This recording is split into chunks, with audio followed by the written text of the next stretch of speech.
Reflect on what I tell you. Relax into it, maintain awareness, and find out. Don't allow the thought to tell you anything. Don't go and believe your thought. Where your thought is all memory, knowledge. And this one will keep on telling you things. Where this one is already, they call it the memory bank. And memory bank is what you have accumulated as life, learning, or experiences, all of your knowledge. And knowledge is not wisdom. A knowledgeable person can be intelligent, cunning, shrewd. All these are possible, but they don't have wisdom. You don't believe, you find out yourself. Your wisdom is an understanding, not to entangle yourself and get into trouble. Whereas knowledge is different. Knowledge acts in a different manner. Well, when you have knowledge, you think you know. You think you are right. Then knowledge ends up arguing, trying to be right. The ego is still there. The mundane mind, the egoic mind is like strengthened. Whereas the one with wisdom, he understands all this and it does not go after all this anymore.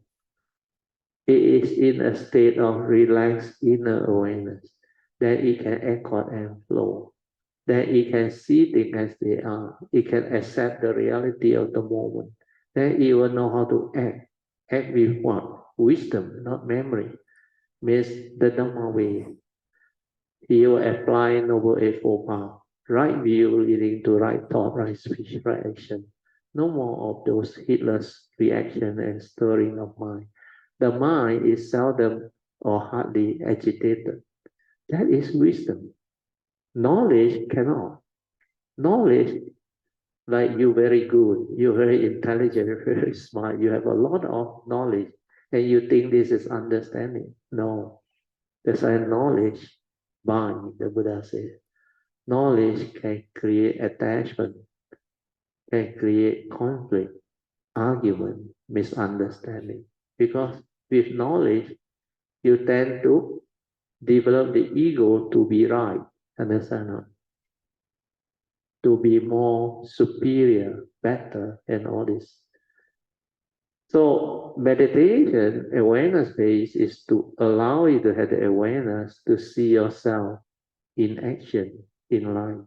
Then when you see yourself in action in life, then you come to know this from a mind. Before you know the Dhamma, before you have the wisdom and the understanding, you act according to memory. And what is memory? Actually, memory, you really have the mindfulness and the awareness, is full of negative mind state. I call it rubbish. Rubbish because you accumulate all of your fear, your worry, your anxiety, your phobia, your scars of memory, your insecurity, your like and dislike, and all of the whatever, even childhood phobia or whatever, all these are accumulated. Then what you do, how you cheat people, and how people cheat you, bully you, become aggressive towards you, you accumulate them as fear, phobia, anxiety, sorrow, lamentation. So all these are very negative memory, negative tendency. The Buddha called them wrong thought, born of the evil roots of greed, hatred, and delusion. So when you act according to your fear, worry, anxiety, sorrow, and lamentation, you are not acting at all, because these are all wrong thought, evil mind state. Then before you have the Dhamma, you are egoic. Sakaya Ditti is there, egoic.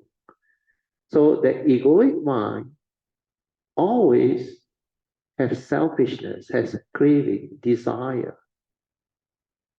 grasping, clinging, attachment.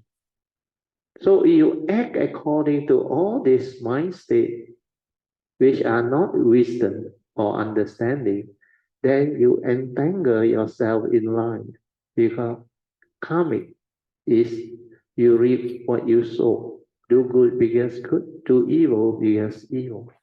So all this negativity or mind state that spring off from your memory, accumulated memory, good or bad or whatever, they are still within the field of thought, having duality. And before you have the Dhamma wisdom, means before you are enlightened, this thought process is always egoic. It cannot be a pure thought. That's why the fifth patriarch call it tinted merit. Don't go after tinted merit. Do good according to what? Your views, your opinion, your belief system. You think that is good, but you never ask, good according to who? Good according to you. But it's not nature's good, understand? Nature's good is the one that has the Dhamma, means no negativity. Where you are incapable of negativity, you are automatically good, understand? That's why the Buddha's advice is avoid all evil. You can avoid all evil, you cannot do evil. All evil has been avoided. So the absence of evil is good, not the other way around, understand? Not good according to the individual, good according to me, to you, no meaning. This is our individual perception of good, our belief system, our conditioning. But when it is something you do in accordance with nature's law, then the manifestation will be in accordance with nature's law. Good or bad, not defined by us, by nature. Because this nature's law that governs life and existence, the Pancha Niyama, governs everything. Like we used to say, don't try to do good. The trying is by the thought which is egoic. And the egoic mind cannot do good. Understand? So always develop the training to avoid evil. That's why Krishnamurti also say the absence of evil is good. The Buddha say avoid all evil. Sabba papasa akarana. Same meaning. How to avoid all evil? Develop mindfulness, to be mindful, to be aware, to be heedful. Then the Buddha say, I undertake the training rule to abstain from killing, stealing, misappropriating, sexual misconduct, all those things. How you train your mind to do this? You must have mindfulness to be aware of what is going on, how anger arises, how greed arises, how selfishness arises, how it conditions you into negativity, like to kill and to harm through your evil roots of selfishness, anger, hatred. So all this, when you start to see, then you start to inquire and reflect. As a living being, my life, I hold the key to my own life destiny. If I don't have this understanding, if I act negatively with the delusion and the evil root, I will fall. I will develop karmic negativity. Then I will be entangled. Then my life, like the Buddha said, you are born of your karma, heir to your karma, conditioned and supported by your karma, will be the outcome.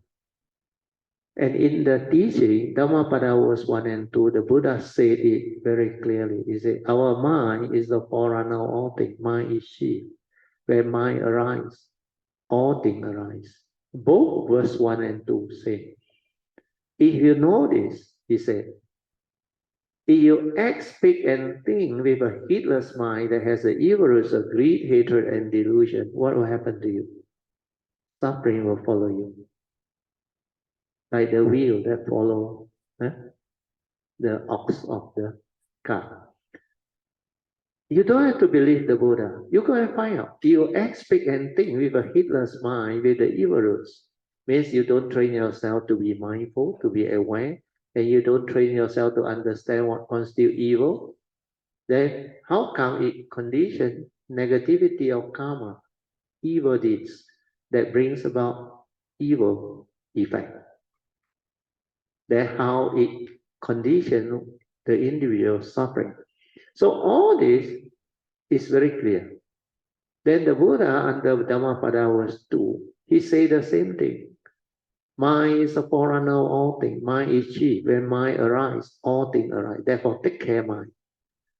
So he said, if you were to train your mind to be aware, to be mindful, to be heedful, then you act with the Dhamma understanding, free of the evil roots of greed, hatred, and delusion. Happiness will follow you, like your shadow that never leaves you. So this is the teaching, understand? Without mindfulness, without awareness, you cannot undertake the training rule to be aware and to avoid all evil, do good, purify the mind. So the teaching, when you understand, becomes different. It's no more a knowledge. It's something that you understand. You cannot act according to memory anymore. Can you all follow?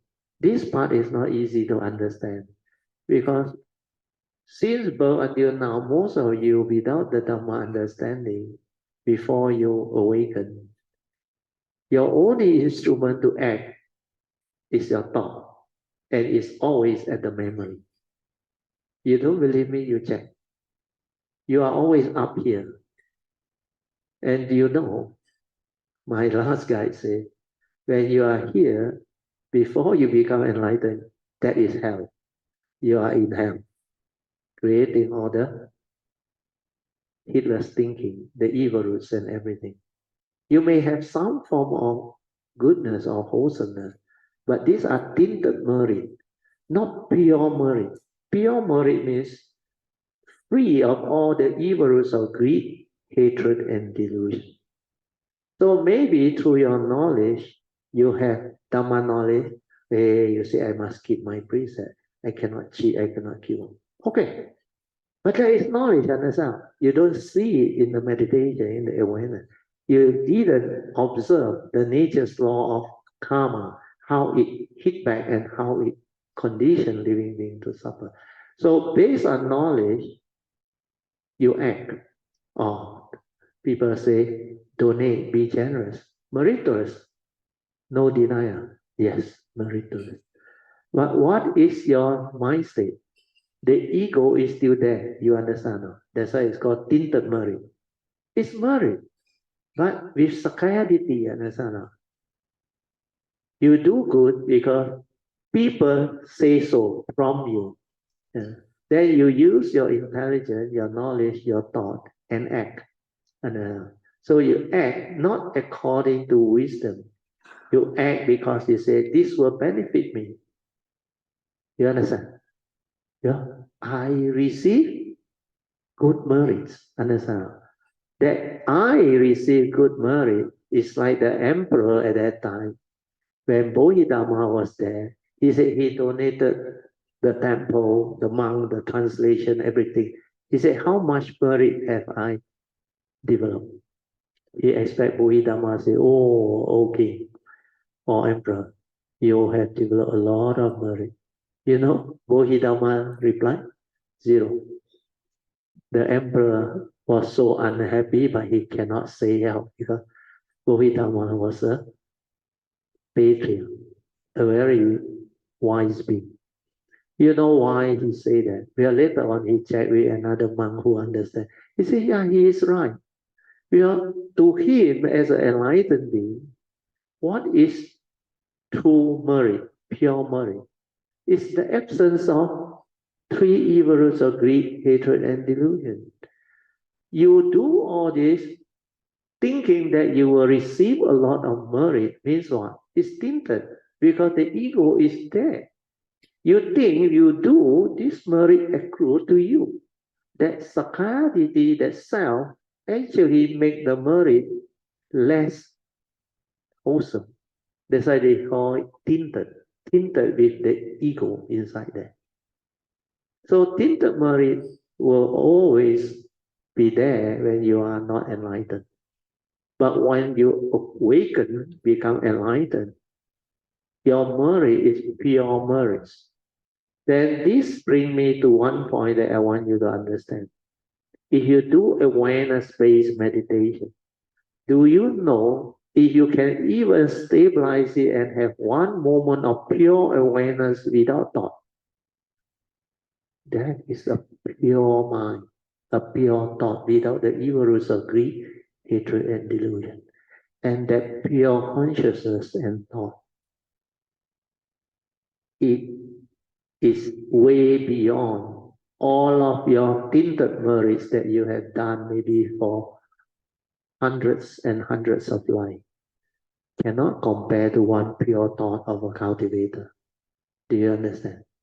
That's why, not to say merits are not important, but as long as it's tinted merit, you have to do alone, understand? Whereas the one that cultivate and meditate awareness, because he can have a moment of pure thought. That moment of pure thought is so rare, understand? And the merit is, the Buddha call it limitless. So all this understanding will lead you to the point that you must develop the faith to cultivate this awareness within. That's why do it. Even you can have it for a moment, a glimpse of it is good enough. Need not go through cessation. But that one moment of pure thought without any what they call evil roots inside there. Those moments are very rare. Then cultivator of the way, they have stabilized this. Throughout the day, they are in that pure state of mind, the true mind, the pure nature within. Just imagine. That's why to them, they are not really very, very interested in the normal type of worldly, I should say, merits. They were not like purposely want to donate, want to offer or what. If there is no condition, they don't have to do all those things anymore. Understand? But when there is condition, they still manifest, they still make offering, they still rejoice, they still help people. That is what the understanding is. So when you truly understand, what you do without understanding and with understanding is world apart, totally different. Okay?